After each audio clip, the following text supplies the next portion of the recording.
Alright, mayong adlaw mga idol, mag-sideline na pod mi kauban sa akong amigo mga idol. So biyahe ta karon mga idol padulong sa Tugbok Mintal mga idol kay natay ayuson nga CCTV didto.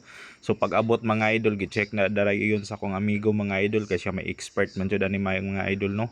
So iyan ang gi-check dara ang kamera mga idol. So wala jud nagana mga idol, iyan ang gi-check ang wiring. So naara day putol mga idol, may gani mga idol nara dito sa junction box mga idol, dali lang. Guys, naalay mi diri nag ayos sa CCTV guys oh. Kana nga kwadra guys. So nag assist lang ta sa tong amigo kay nga naman ang amigo guys magtinabangay. So nagpalit ta og electrical tape. Ano diri atong gitauran guys.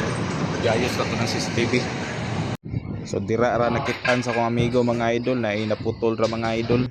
Og dira mga idol kay nasumpay naman sa akong amigo ang naputol nga wire mga idol, iya na nang gi-align ng kamera ra mga idol og misinyas na yung guard rin mga idol nga okay na daw kay lisod man pud gud mga idol no ning ilang business diri mga idol ug walay CCTV importante jud na kaayo na.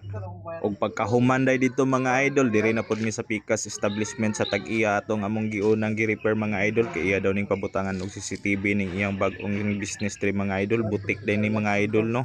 So amo ning gisorbi ang area mga idol og pila ka kamera ang ibutang og asa pod ang location mga idol kay importante pod kayo ni diri mga idol kay mga mahalo ni ilang gamit.